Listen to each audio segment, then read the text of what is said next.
Hi marupsa, hi guys. Ngasi vlog video si minute ani hum gi oigini. Ngasi ekhoi yumda sa kitang thamba nga kitang thamba do kare sira hayingna paktuna loina kare sira tin changla me kyamuk pamui adu yengu noisu cha sira hundok sira kitang noisu comments ta piro kitang haibiro ekhoi di chadi chaningi dorsu yengbu matamda di tukachinga yam leiba mahik mayam leire yengbiu si udlakke ko. Wow, yengusi mayam sada mahik mayam leirame ikoi chanangai thambabu oksa manungda उफ कंघल लगे थंबसी बाप रे बा ये देखो पूरा कीड़ा वाह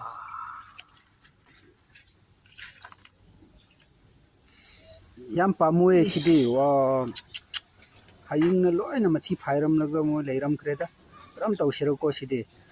अस लोइना तिनसी हत्तोक लगा सा सिदी चादबा यारोय पामुए चारोयदा हुइबो पिख्रन हुइसु हुइ पिरे सेरे सिबो अस दोरसु येंगो कंघलो मैदा खरा येंगो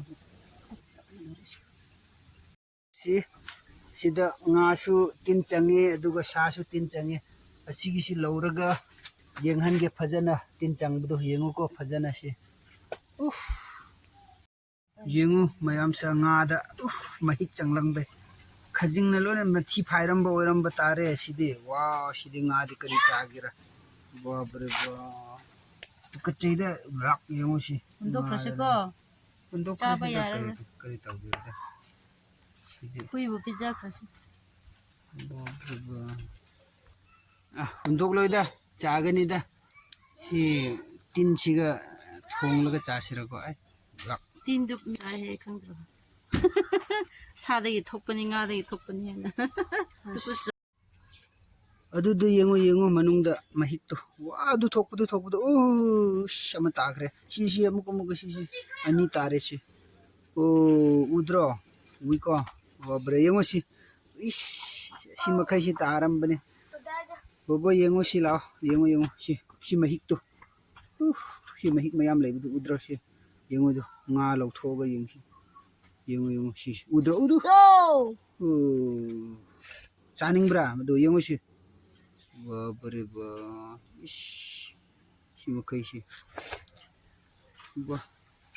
लोए रहे सिद्धि करम तो में वाक ओके ने बाबा ये तीन सी ये तीन सी उफ पामुदा मरुपसा हौजिक येंगबुदा करम तवे याम तुकचनंगाई लैको येंगोसी अखोइना मैदा लोइनदि हत्तोखरबनी हौजिक लोइना मुथतखरबनी लोइना सिहनखरबनी अदु अफबसु लै फतबसु लै फतबदुदि लोइना हुंदोक लगेदा अफब खरा अखोइ थमगा चानबा होतनरगे अहानबा आइगी चैनल दा subscribe तौबियु अनौबा viewers Lakpa तारबदि please support तौ सोइदना फजबा ब्लॉग वीडियो सेमलकनी ngasiगidi खितंग अखोइना सा फावबदु अइना उल्लकपगी वानी ngasiगidi सि फावबा लोइजरगे बाय बाय।